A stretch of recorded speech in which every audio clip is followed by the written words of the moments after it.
যে সমস্ত শক্তি লড়াই করছে তারাই জিতছে। যদিও আমরা সবাই দেখতেছি বিএনপি জুলাইকে ধারণ করে না, ইলেকশন আগে হইলেও সম্ভবত বিএনপি জিততো, তবে ছাত্ররা বেটার পজিশনে থাকতো, আরো আসন বেশি পাইতো। এইবারের তৃতীয় কারণ বিএনপির অর্গানাইজ সাবোটাজ।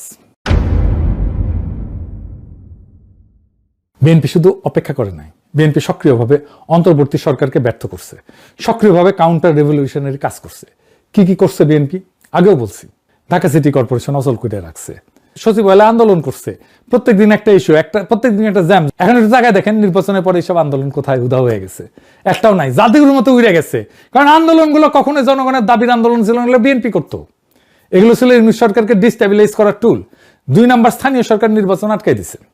প্রফেসর ইউনূস স্থানীয় সরকার নির্বাচন দিতে চাইছিল, বিশ্ববিদ্যালয়ের ছাত্র সংসদ নির্বাচন দিতে চাইছিল, বিএনপি হইতে দেয় নাই। আওয়ামী লীগের চেয়ারম্যান মেম্বার সবাই পালাইছে, স্থানীয় সরকার তো এরাই চালাইতো। তৃণমূলের রাজনীতি, সমাজের নিয়ন্ত্রণ, ছোটখাটো বিচার সবাই তার হাতে ছিল। সে পুরা স্ট্রাকচার ভেঙে পড়ছিল। নতুন লিডারশিপ দরকার ছিল, নতুন মুখ দরকার ছিল, নতুন শক্তি দরকার ছিল। বিএনপি সেটা হইতে দেয় নাই। কেন?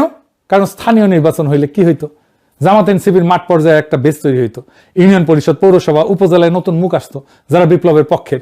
ছাত্র সংসদ নির্বাচন হলে কি হইতো? বিপ্লবের পক্ষের ছাত্ররা একটা ইনস্টিটিউশনাল ভিত্তি পাইতো। ব্যাপারটা কেমন হইতো সেটা ছায়া তো আমরা দেখছি, ডাকসু, চাকসু, রাকসুতে শিবিরের বিজয় থেকে।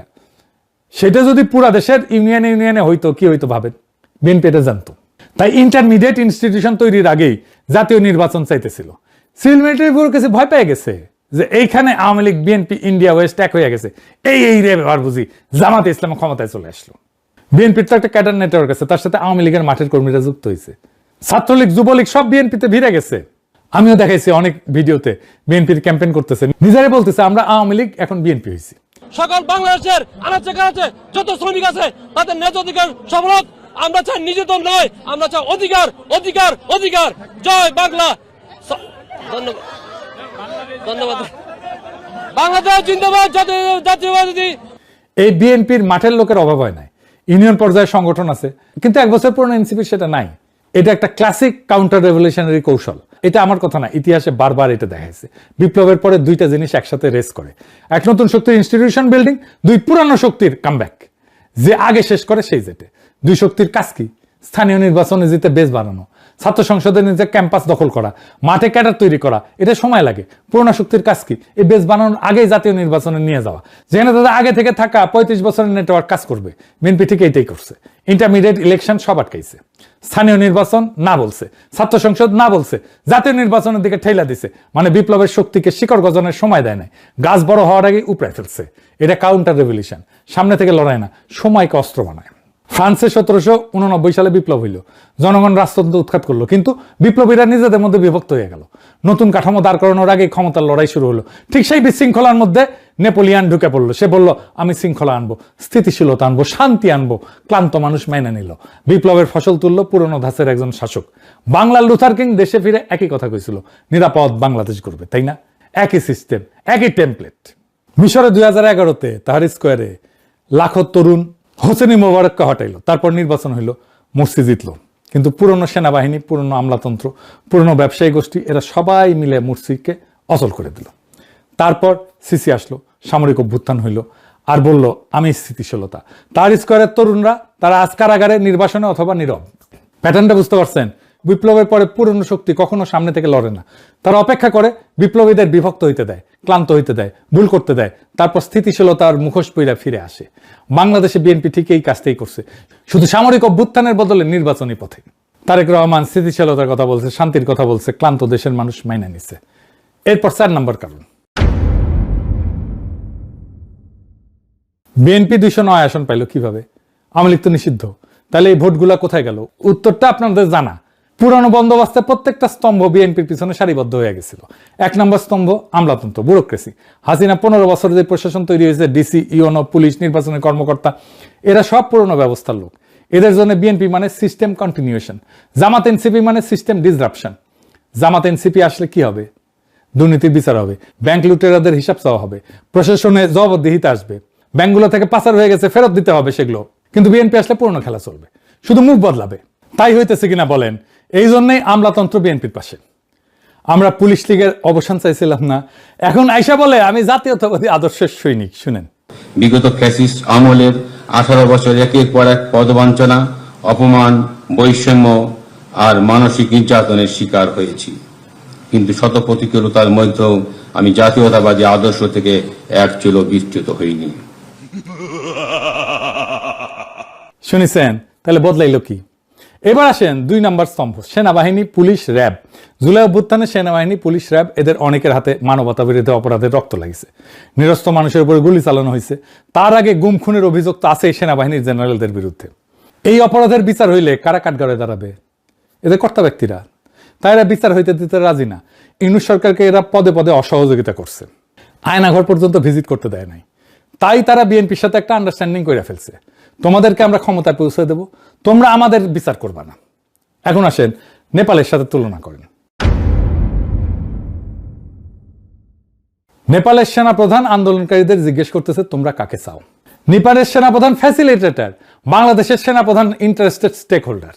এই পার্থক্যটা শুধু ব্যক্তির না, এটা অভ্যুত্থানের মৌলিক গড়নের পার্থক্য। নেপালের সেনাবাহিনীর হাতে গণহত্যার দাগ আগে থেকে ছিল না, বাংলাদেশের সেনাবাহিনীর হাতে ছিল। 3 নম্বর স্তম্ভ কি? এলিট স্ট্যাবলিশমেন্ট, ব্যবসায়ী গোষ্ঠী, সুশীল সমাজের একাংশ, মিডিয়া, এমনকি ইউনূস সরকারের উপদেষ্টা পরিষদের অনেকে। এরা ভিতরে বৈশা বিপ্লবের এজেন্ডাকে দুর্বল করছে, বিএনপির সাথে একটা ব্রিজ রেখা দিচ্ছে, সিগন্যাল পাঠাইছে আমরা তোমাদের পক্ষে আছি। নির্বাচনের পর বিএনপি এদের পুরস্কৃত করছে। এই যে খলিলুর রহমান, সে প্রত্যেকটা কন্ট্রাক্ট হয়েছে, তাদেরকে বলছে তারেক রহমানের সাথে যান, আমি নিয়ে যাইতেছি, নিয়ে গেছে। সেই জন্যই তো তারা পররাষ্ট্রমন্ত্রী বানাইছে। নির্বাচনের পর বিএনপি এদের পুরস্কৃত করছে, নতুন সরকারের জায়গা দিচ্ছে। এটা গোপন কিছু না, মানুষ দেখছে কারা কারা গেছে বিএনপির গুরুত্বপূর্ণ পদে। আমি আর আলাদা করে আর নাম কইতে চাইলাম না। আর সবচেয়ে গুরুত্বপূর্ণ আওয়ামী লীগের ভোট ব্যাংক।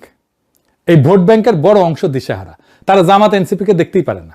বাংলাদেশের আওয়ামী লীগ কখনো এনসিপিকে ভোট দেবে না, তারা বিএনপিকে ভোট দিতে পারে, এমনকি জামাতকে ভোট দিতে পারে, কিন্তু কখনো এনসিপিকে ভোট দেবে না। বাংলাদেশের হিন্দু সম্প্রদায় এখনো পর্যন্ত জামাতকে ভোট দেবে না, তারা যেই দলই করুক না কেন। পরে কি হবে জানি না। বিএনপি তো তাদের বলছে ধানের শীষ আপনাদের পাশে আছে। নৌকার যে কান্ডারি, যে মূল মাঝি, ও নৌকার সবগুলোকে ফেলে দিয়ে পাড়ায় চলে গেছে, ইন্ডিয়ার চলে গেছে, ঠিক না? এখন আমাদের যারা এখানে নৌকা ভরতে না সারা বাংলাদেশে, তারা তো একটু অসহায় অবস্থায় আছে, যে আমাদের মূল লক্ষ্যে পালাই গেছে, আমরা এখন কি করব? তো সেই জায়গায় আমি আপনাদেরকে এইটুকু আশ্বাস দিতে পারি যে আপনাকে হতাশ হবেন না, ধানের শীষ আপনাদের পাশে আছে, আমরা আপনাদের পাশে আছি। আমরা বেঁচে থাকতে আপনাদের গায়ে কেউ ফুলের টোকাও দিতে পারবে না। এরা বিএনপিতে গেছে। এখানে একটা কথা বলি, অনেকে বলে আওয়ামী লীগ নিষিদ্ধ করাটা একটা স্ট্র্যাটেজিক মিস্টেক ছিল, কারণ আওয়ামী লীগ যদি মাঠে থাকতো তাহলে আওয়ামী লীগের এই ভোট বিএনপি পাইতো না। কিন্তু আওয়ামী লীগ নিষিদ্ধ হয়, সেই ভোট কনসলিডেটেড হইয়া বিএনপিতে গেছে। আমরা তাও আওয়ামী লীগের নিষিদ্ধের পক্ষে বলছি। আমরা জানতাম আওয়ামী লীগের ভোট বিএনপিতে যাবে, গেছেও, তাহলে কেন চাইছি? কারণ আওয়ামী ভোট যে নিবে সে আওয়ামী ইন্টারেস্টের কাছে ডিপেন্ডেন্ট হয়ে যাবে। বিএনপিও গেছে, গেছে না? আওয়ামী ইন্টারেস্টের কাছে তাকে আওয়ামী নির্ভর হইতে হইছে না, আওয়ামী লীগ তোষণ করতে হইতেছে না, খালেদা জিয়ার গাড়ি বহরে হামলাকারীকে জামিন দিতে হইতেছে না, মুক্তিযুদ্ধের চেতনা হইতেছে না, আওয়ামী ন্যারেটিভ গ্রহণ করতে হইতেছে না। আওয়ামী লীগ যত বেশি মুক্তিযুদ্ধের কথা কইছে তার চেয়ে বেশি কইতেছে বিএনপি, যেন বিএনপি মুক্তিযুদ্ধের চ্যাম্পিয়ন। হ্যাঁ, ওই যে আছে না, শুনি বিবরণ কোদে তিনি কন, মারিয়া করিব খুন, বাবু যত বলে পারিষদ দলে, বলে তার শত গুণ, সে শত গুণ বলে পারিষদ হইয়া। বিএনপি মুক্তিযুদ্ধের কথা। আর কি হয়েছে? এই বিএনপির হিস্টোরিক ভোট ব্যাংক বিএনপি থেকে সরে আসবে, সরে আসতেছে। জামাত এনসিপি যে ভোট পাইছে তার অর্ধেক তো বিএনপির ভোট ব্যাংকের ভোট। লং টার্মে বিএনপির ক্ষতি হবে, তাই হয়েছে, আরো ক্ষতি হবে। পঞ্চম কারণ কি? এবারে ইউনূস সরকারের দিকে তাকাই। এখানে নেপালের সবচেয়ে নাটকীয় কন্ট্রাস্ট। নেপালে অনেকে ভোটাভুটি করে, ছাত্র আন্দোলনকারী ভোটাভুটি করে অন্তর্বর্তীকালীন সরকারের প্রধান নির্বাচন করছে। বাংলাদেশে হাসিনা পালানোর পরে কি হলো? কয়েকজন ইউনিভার্সিটির টিচার, কয়েকজন ছাত্র নেতা একটা ছোট্ট গ্রুপ বসে সিদ্ধান্ত নিল প্রফেসর ইউনূস। কোনো বিস্তৃত আলোচনা নাই, কোনো গণভোট নাই, কোনো ব্রেনস্টর্মিং নাই, কোনো ডিসকর্ড নাই, কোনো পাবলিক ফোরাম নাই, একদম টপ ডাউন ডিসিশন, সেনা সমর্থিত ট্রানজিশন। ফ্যাটাল মিস্টেক এটা আন্দোলনের জন্য। নেপালে হাজার হাজার মানুষ ইন্টারিম নেতা বাছাই করছে, বাংলাদেশে কয়েকজন মিলে ঠিক করে দিছে। আপনি যত বেশি মানুষকে ডিসিশন নেওয়ার টাইমে ইনভলভ করবেন তত বেশি ওন করবে তারা। ছাত্ররা যাদের সাজেশন নিয়ে সরকার তৈরি করছে তারাই সবচেয়ে বেশি সমালোচনা করছে ইউনূস সরকারে, এখনো করতেছে। গণতন্ত্রের প্রথম অরিজিন স্টোরি থেকে এই সরকার ড্যামেজড। সবচেয়ে ভয়ানক ভুল, প্রফেসর ইউনূসকে কোনো ম্যান্ডেট দেওয়া হয়নি যে আমরা কি চাই। এই তালিকাটাই তৈরি হয়নি। কার্কি জানতো একটাই কাজ, নির্বাচন। ইউনূস জানতো না তার কাজ কি, সংস্কার, নির্বাচন, শাসন, নাকি তিনটাই। উনি নিজেই বলছেন আমার কথা শুনতে হবে। পরে দেখা গেল ওনার কথা কেউ শোনে না। এমন একটা প্রশ্ন আসে, তাইলে কেন দ্রুত নির্বাচন দিয়ে চলে গেলেন না প্রেসিডেন্ট ইউনূস? 6 মাসে ছাইড়া দিলেই তো হতো। কারণ হইতেছে বাংলাদেশের মানুষ বিএনপিকে বিশ্বাস করে না। বিএনপি আগেও ক্ষমতায় ছিল 2001 থেকে 6, সেই সময় দুর্নীতি, হাওয়া ভবন, তারেক রহমানের 10% গল্প, খাম্বা, হাসিনা পালানোর পরে অব্যাহত চান্দাবাজি, খুন, জখম, ধর্ষণ। বিএনপি নামা বলে এই যে এখানে 271টা খুন করছে, 81টা ধর্ষণ করছে বিএনপি এই 20 মাসে। আপনারা যখন দেখবেন তখন ব্যাটছে কিনা আল্লাহ মালুম। মানুষের এটা মনে আছে তার দুঃশাসনের কথা। মানুষ জানতো দ্রুত নির্বাচন দিলে হয়তো বিএনপি আসবে, আর তাদের পরিবর্তনের প্রতিশ্রুতি রাখবে না। তাই জনদাবি ছিল আগে সংস্কার হোক, তারপরে নির্বাচন হোক। এই দাবিটা যুক্তিসঙ্গত ছিল, কারণ আমরা দেখতেছি সংস্কার যা করে গেছিল ইউনূস সরকার, কোনটাই তারা রাখতেছে না, ভূমধ্যাদেশ বাতিল করে দিছে। কিন্তু সমস্যা হলো সেই সংস্কার করার সক্ষমতা ইউনূস সরকারের ছিল না। কেন ছিল না? কারণ ইউনূস সরকারের উপদেষ্টা পরিষদে বসানো হয়েছিল এমন সব মানুষদের যাদের সাথে জুলাই বিপ্লবের ন্যূনতম কোনো সম্পর্ক নেই, বিপ্লবের প্রতি কমিটমেন্ট নাই, পলিটিক্যাল ক্যাপিটাল নাই, জনভিত্তি নাই, সংগঠন নাই, রাজনৈতিক পেশি নাই, পলিটিক্যাল মাসল নাই। একজন উপদেষ্টা দেখেন তো যার ফলোয়ার আছে? নাই। কারণ এরা সব টেকনোক্র্যাট, এনজিওর লোক, তার উপরে বেশিরভাগই বুড়া। প্রফেসর ইউনূস ওনার ওয়াইফের ডাক্তারকে উপদেষ্টা বানাইছেন। হ্যাঁ, চিন্তা করেন, এরা হয়তো চিন্তাশীল বা ইন্টেলিজেন্ট মানুষ, কিন্তু এক্সিকিউটর না। ফলে কঠিন রাজনৈতিক সিদ্ধান্ত নেওয়ার সময় এরা পিছিয়ে যেত, আর এক্সিকিউট করতে গেলে হাসিনা আমলে ব্যুরোক্রেসি বাধা দিত। কারণ সেই ব্যুরোক্রেসি কোনো কারণ নাই বিপ্লব সফল করার।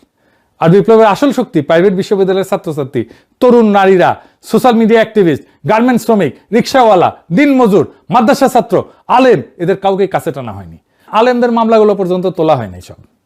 ইউনূস সরকার শুধু ছাত্রদের একটা অংশ আর টেকনোক্রেট দিয়ে চলছে। পলিটিক্যাল বেস ছিল অত্যন্ত সংকীর্ণ। অল্প বয়সী ছাত্ররা সরকারে গেছে, 27 বছরের নাহিদ, 26 বছরের আসিফ, এদের কাঁধে পুরো রাষ্ট্রের ভার। কোনো এক্সপিরিয়েন্স নাই, কোনো প্রোটেক্টিভ শিল্ড নাই, কোনো ইনস্টিটিউশনাল সাপোর্ট নাই, কোনো ম্যানেজারিয়াল ক্যাপাসিটি নাই। ছাত্রদের বাদ দেন, আমি আসিফ নজরুলকে শিখাইছি আইজেনহাওয়ার ম্যাট্রিক্স কি, কারণ উনি টাইম ম্যানেজমেন্ট করতে পারতেছিলেন না। উনি কইতেছিলেন না যে সারাদিন কাজ করেন উনি, কেন সারাদিন কেন কাজ করতে হবে একজন উপদেষ্টার? এই ম্যানেজারিয়াল ক্যাপাসিটি না থাকার কারণে প্রত্যেকটা ভুল এদের নামে চলে যেত। সাধারণ মানুষ দেখছে এরা আগের চেয়ে ভালো কিছু করতে পারতেছে না, বরং উল্টা এদের নামে দুর্নীতি, চাঁদাবাজির অভিযোগ। আমি জাজমেন্ট দেবো না, কিন্তু পারসেপশন তৈরি হয়েছে তো। আর এই পারসেপশন সামলানোর কোনো ক্যাপাসিটি এনসিপির ছিল না, কারণ আমি আগেই কইছি তারা প্রোটেস্ট হিরো, গভর্নিং লিডার না। এই দুইটা সম্পূর্ণ আলাদা স্কিল সেট। এখানে আর একটা গভীর সমস্যা ছিল, ছাত্রদের একাংশের মধ্যে একটা আত্মম্ভরিত তৈরি হয়েছিল, বিশেষ করে মাহফুজের মধ্যে। তারা মনে করতো যে বিপ্লব তারাই নির্মাণ করছে, কিন্তু বাস্তবতা কি? বাস্তবতা হইলো ছাত্ররা বারুদে আগুন ধরায় দিছিল। এটাই যথেষ্ট ছিল, এটাই ঐতিহাসিক ছিল। কিন্তু সেই আগুনকে বিপ্লবের রূপ দিয়েছে সাধারণ মানুষ, রিক্সাওয়ালা, দিনমজুর, গার্মেন্টস শ্রমিক, মাদ্রাসা ছাত্র, গৃহিণী, যারা কোনো নির্দেশনা ছাড়াই রাস্তায় নেমে আসছিল। এরা তো ছাত্র নেতাদের নির্দেশে আসে নাই, নিজের তাগিদে আসছে। এটা ছিল একটা লিডারলেস এক্সপ্লোশন, এবং সেটাই ছিল এর সবচেয়ে বড় শক্তি। কিন্তু ছাত্র নেতারা মনে করলো এটা তাদের নেতৃত্বের ফসল। এই ভুল ধারণা থেকে তারা নিজেদের বিপ্লবের মালিক ভাবলো। আর মালিকানা বোধের পরিণতি কি? অন্যদের শেয়ার দিতে অনীহা, পরামর্শ নিতে অনিচ্ছা, নিজের ভুলকে অ্যাডমিট করতে অক্ষমতা। ইউনূস সরকার ব্যুরোক্রেসিকে সামলাইতে পারে নাই, যদি এটা সামলানো 1-2 এর ব্যাপার ছিল। এই টেকনোক্র্যাটরা ল অফ অ্যাডমিনিস্ট্রেশন বোঝে, কিন্তু পলিটিক্যাল পাওয়ার বোঝে না। পলিটিক্যাল পাওয়ার মানে কাকে ভয় দেখায়, কাকে বন্ধু বানাইতে হবে, কোথায় চাপ দিলে কোন জিনিস ব্যাড হবে, কার বিরুদ্ধে শাস্তির ভয় দেখাইলে লাইনে আসবে। এইটা বিএনপি বোঝে, আওয়ামী লীগ বোঝে, ইউনূস সরকার বুঝতো না, জামাত এনসিও বুঝে না। ফলে স্থানীয় পর্যায়ে সোশ্যাল কন্ট্রোল যেটা ভ্যাকুয়াম পড়ছিল সেটা পূরণ করছে বিএনপির ক্যাডাররা। এবার আসেন 6 নম্বর কারণ। নেপালে কোন দলের ইনস্টিটিউশনাল গ্রিপ বাংলাদেশের মতো গভীর ছিল না। মানে প্রশাসনের মধ্যে দলের ক্যাডার ছিল না কারোই। 14টা সরকার, 8টা প্রধানমন্ত্রী হয়, কোন দল 5 বছর থেকে না, তাহলে 3টা বড় দলের মধ্যে ভোট ছড়ানো ছিল, ক্যাডার নেটওয়ার্ক দুর্বল ছিল, তাই নতুন দলের জন্য জায়গা ছিল। বাংলাদেশে আওয়ামী লীগ আর বিএনপি 56 বছর ধরে পালাক্রমে শাসন করছে। প্রত্যেক ইউনিয়নে, প্রত্যেক ওয়ার্ডে, প্রত্যেক বাজারে 2 দলের লোক আছে। ছাত্রদল, ছাত্রলীগ, বিশ্ববিদ্যালয় থেকে ইউনিয়ন পর্যন্ত একটা ফিডার সিস্টেম তৈরি করছে। এই ডুওপলি, এটা ভাঙা সহজ কাজ না। আওয়ামী লীগ নিষিদ্ধ হয়, সে ভোট ব্যাংক তৃতীয় শক্তিতে না যায় বিএনপিতে কনসলিডেট করছে। 2 দেশে 2টা আলাদা চক্র। নেপালে কাজ করছে ভার্চুয়াস সাইকেল, দ্রুত নির্বাচন, রাগ ঠান্ডা হয় নাই, ক্ষোভ ঠান্ডা হয় নাই, পুরনো দলের স্যাবোটাজের সময় নাই, রেডিমেড দল আছে, প্রুভেন নেতা আছে, ফ্র্যাগমেন্টেড পার্টি সিস্টেমে নতুন দলের জায়গা ছিল, ভোটে জিতছে। বাংলাদেশে কাজ করছে একটা ভিশাস সাইকেল। ইউনূসের কোনো ম্যান্ডেট নাই, তাকে নির্বাচন করার সময় কোনো আলোচনা হয়নি, দীর্ঘ অন্তর্বর্তী পর্ব, মানুষ বিএনপিকে বিশ্বাস করে না, কিন্তু সংস্কারের সক্ষমতা নাই, বিএনপির অ্যাক্টিভ স্যাবোটাজ, স্থানীয় নির্বাচন, ছাত্র সংসদ আটকানো, নতুন শক্তির বেস তৈরি হয় নাই, সরকারে যাওয়া ছাত্ররা গভর্নিং ইমেজ তৈরি করতে ব্যর্থ হয়েছে, আত্মম্ভরিতায় বিপ্লবের বিস্তৃত বৃত্তকে কাছে টানে নাই, সেনাবাহিনী, প্রশাসন, এলিট সবাই বিএনপির পিছনে দাঁড়াইছে, আওয়ামী লীগ নিষিদ্ধ হয়, ভোট কনসলিডেট হয়েছে, বিএনপিতে গেছে, মোমেন্টাম শেষ, পুরনো দল দিচ্ছে। এটা একটা ধারাবাহিক সেন। একটা লিঙ্ক ভাঙলেও ফলাফল ভিন্ন হইতো। তাইলে বাংলাদেশ কি হাইরা গেছে? না, বাংলাদেশের বিপ্লব হারে নাই, বিপ্লবকে হারানো হয়েছে। এটা কোনো ন্যাচারাল ফেইলিয়র না, এটা একটা অর্গানাইজড কাউন্টার রেভলিউশন। বিপ্লব শেষ হয় নাই, বিপ্লবের প্রথম অধ্যায় শেষ হয়েছে। প্রথম অধ্যায়ে আমরা ফ্যাসিবাদ উপড়াইছি, দ্বিতীয় অধ্যায়ে আমাদের নতুন রাষ্ট্র করতে হবে। দুই অধ্যায়ের স্কিল আলাদা। প্রথম অধ্যায়ে লাগছে সাহস, দ্বিতীয় অধ্যায়ে লাগবে ধৈর্য। সাহস আপনাদের ছিল আমি মানি, কিন্তু ধৈর্য থাকবে তো। দ্বিতীয় অধ্যায়ের কলম এখনো তরুণদের হাতেই আছে, কিন্তু কলম থাকলেই লেখা যায় না, ইতিহাস সেটা শিখাই দিছে। তারা কি লিখবে, নাকি কলম হাতে বিলাপ করতে করতে আর একটা কলমধারী তাদের জায়গা নিয়ে নেবে? এই প্রশ্নের উত্তর তাদেরকেই দিতে হবে। আমাদের কাজ, আমরা দেখে যাব, আলোচনা করব, ভুল দেখাই দেব, এবং যখন তারা ঠিক পথে আসবে পিছনে দাঁড়াবো, সমর্থন করব। বাংলাদেশ তো জাগতেছে। নাসিরউদ্দিন পাটোয়ারিকে দেখেন, যেখানে যাইতেছে জনসমুদ্র হইতেছে। এখন সেই সবচেয়ে জনপ্রিয় তরুণ নেতা। মানুষ আসতেছে, ভরসা করার মতো নেতা চাইতেছে। তারা নাসিরউদ্দিন পাটোয়ারিকে পাইছে, পাইয়াই তারাকে আঁকড়ায় ধরতেছে। এইভাবেই যারা যাবে তাদেরকে আঁকড়ায় ধরবে। সারা বাংলাদেশকে জাগাইতে হবে এভাবেই। সেটাই আমাদের আজাদি, সেটাই আমাদের বিপ্লবের